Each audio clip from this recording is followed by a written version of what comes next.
സംസ്ഥാനത്തെ വിവിധ പോലീസ് സ്റ്റേഷനുകളിൽ അരങ്ങേറുന്ന പോലീസ് അതിക്രമങ്ങൾക്കെതിരെ സംസ്ഥാന വ്യാപകമായി പ്രതിഷേധം ആളിക്കത്തുകയാണ്.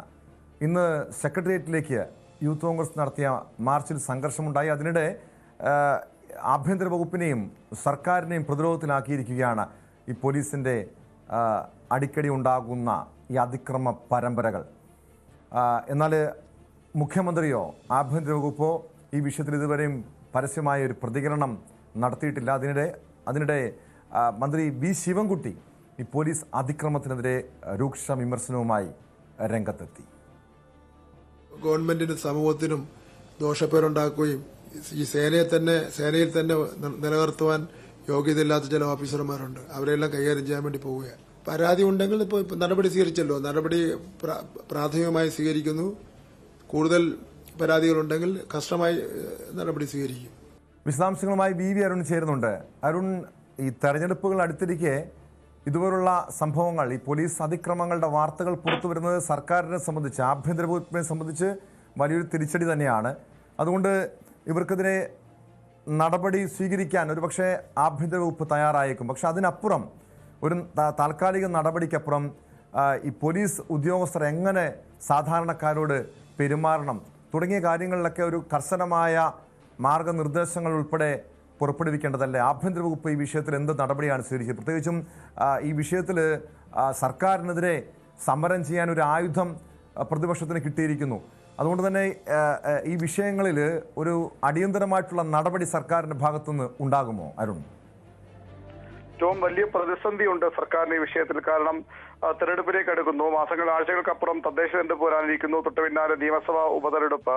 രാഹുൽ മാങ്കൂട്ടത്തിനെതിരായ ആരോപണങ്ങളുമൊക്കെ കോൺഗ്രസ് വല്ലാത്ത പ്രതിസന്ധിയിലും പ്രതിരോധത്തിലുമായിരുന്നു. പക്ഷേ അവിടെ നിന്ന് ആ വിഷയങ്ങളുടെ ശ്രദ്ധ തിരിച്ചുവിടുന്ന തരത്തിലാണ് ഇപ്പോൾ കസ്റ്റഡി മർദ്ദന കേസുകൾ ഉണ്ടാകുന്നത്. പഴയ കേസുകൾ എന്ന് പറഞ്ഞ് തള്ളിക്കളയാമെങ്കിലും എപ്പോഴും മുഖ്യമന്ത്രിയും സർക്കാരും ഒക്കെ പറയുന്നത് പോലെ ഒറ്റപ്പെട്ട സംഭവങ്ങൾ എന്ന് പറഞ്ഞ് നിസ്സാരവത്കരിക്കാൻ ശ്രമിക്കാമെങ്കിലും അങ്ങനെയല്ല കാര്യങ്ങൾ. പഴയ സംഭവങ്ങളാണെങ്കിൽ പോലും വലിയ രീതിയിൽ പല കാര്യങ്ങളും പുറത്തു വരുന്നു. തുറന്നു പറയാൻ ആളുകൾ ഇപ്പോൾ ധൈര്യം കാട്ടുന്നു. CPM പ്രാദേശിക നേതാക്കൾക്ക് പോലും, SFIയുടെ നേതാക്കൾക്കും അതുപോലെ CPM നേതാക്കൾക്ക് പോലും പോലീസിൽ നിന്നുണ്ടായ മോശം അനുഭവങ്ങൾ തുറന്നു പറഞ്ഞ് അവരും രംഗത്ത് വരുന്നു. വല്ലാത്തൊരു പ്രതിരോധത്തിലേക്ക് ആഭ്യന്തര വകുപ്പിനെ കൊണ്ട് ചെന്നെത്തിച്ചിട്ടുണ്ട് എന്നത് വസ്തുതയാണ്, വാസ്തവമാണ്.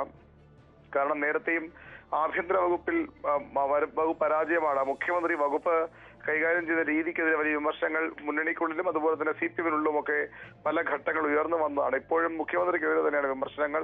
എന്തുകൊണ്ട് ഇത്തരം ഇടിയൻ പോലീസ്, മുഖ്യമന്ത്രി ഈ പോലീസ് മർദ്ദനത്തിന്റെ ഇരയായിട്ടുള്ള ആളാണ്. അദ്ദേഹത്തിന്റെ അദ്ദേഹത്തിന്റെ സംഘടനാ പ്രവർത്തന കാലത്ത് അത്തരം ഒരാൾ കേരളം ഭരിക്കുമ്പോഴും ഈ രീതിയിൽ ഇടിയൻ പോലീസുമാർ ഇപ്പോഴും ഉണ്ടോ എന്ന ചോദ്യമാണ് സർക്കാരിന് നാണക്കേടായി മാറുന്നത്. ഈ കടുത്ത നടപടി വേണം, കർശന നടപടി വേണമെന്ന സർക്കാരിനും അതുപോലെ തന്നെ CPMനും അഭിപ്രായമുണ്ട്. പക്ഷേ എത്ര പേർക്ക് നടപടിയെടുക്കും? ഒരു കേസ് പരിഹരിക്കുമ്പോൾ അടുത്ത കേസ് എന്ന നിലയിലേക്ക് കാര്യങ്ങൾ എത്തുകയാണ്. ഇത് വലിയ പ്രതിസന്ധി സർക്കാരിന് ഉണ്ടാക്കുന്നുണ്ട്. ഇന്ന് മന്ത്രി വി ശിവൻകുട്ടി ഉൾപ്പെടെയുള്ളവർ ഈ പോലീസ് തള്ളിപ്പറഞ്ഞുകൊണ്ട് ആരായാലും സർക്കാർ നിലപാട് വിരുദ്ധമായി പ്രവർത്തിച്ചാൽ ഇത്തരത്തിലുള്ള ഇടിയൻ പോലീസുകാരായി മാറിയാൽ കടുത്ത നടപടി ഉണ്ടാകുമെന്ന മുന്നറിയിപ്പൊക്കെ മന്ത്രി നൽകുന്നുണ്ട്. പക്ഷേ അത്ര എളുപ്പത്തിൽ മാറിപ്പോകുന്ന ഒരു വിഷയമായി ഇത് കാണാൻ കഴിയില്ല. UDF ആകട്ടെ, കോൺഗ്രസ് പ്രത്യേകിച്ചും വലിയ പ്രചരണം ഇതിനകം ആരംഭിച്ചിട്ടുണ്ട്. വലിയ പ്രതിഷേധങ്ങൾ തിരുവനന്തപുരത്ത് സെക്രട്ടേറിയറ്റിലേക്ക് യൂത്ത് കോൺഗ്രസിന്റെ വലിയ പ്രതിഷേധ മാർച്ച് ഉണ്ടായിരുന്നു. അങ്ങനെ സംസ്ഥാന വ്യാപകമായ വിഷയം അവർ ഏറ്റെടുക്കുകയാണ്. ഇത് ഈ പോലീസ് സ്റ്റേഷനുകളിലെ CCTV ദൃശ്യങ്ങൾ, അത് വിവരാവകാശ നിയമപ്രകാരമാണ് നേരത്തെ പുറത്തു വന്നത്. അതുകൊണ്ട് തന്നെ ആ രീതി, ആ സാധ്യതകൾ കൂടി പ്രയോജനപ്പെടുത്താനാണ് കോൺഗ്രസ് ഇപ്പോൾ തീരുമാനിച്ചിട്ടുള്ളത്. പരമാവധി ഇത്തരം സംഭവങ്ങൾ, മുൻ പരാതികളൊക്കെ കണ്ടെത്തി അതിന്റെ ദൃശ്യങ്ങൾ സഹിതം പുറത്തു കൊണ്ടുവരാനാണ് ശ്രമം. ഇത് ജനങ്ങളിൽ വലിയ ആശങ്കയുണ്ടാക്കുന്ന, അമർഷമുണ്ടാക്കുന്ന കാര്യമാണ്. കാരണം പോലീസുകാർ ഇങ്ങനെ, കാരണം എന്തായാലും ആളുകളെ മൂന്നാം മുറയ്ക്ക് വിധേയരാക്കുക എന്നുള്ളത് പണ്ടുകാലത്ത് കേരളത്തിൽ ഉണ്ടായിരുന്നതാണ്. ഇനി ഇത്തരം സംഭവം ഉണ്ടാകാൻ പാടില്ലെന്ന് കർശന നിർദ്ദേശം സർക്കാർ നൽകുമ്പോഴും ഇത്തരം പോലീസുകാർ ഇപ്പോഴും ഉണ്ട് എന്നത് സർക്കാരിനും ആഭ്യന്തര വകുപ്പിനും വലിയ നാണക്കേടായി മാറിയിട്ടുണ്ട്. ഏറ്റവും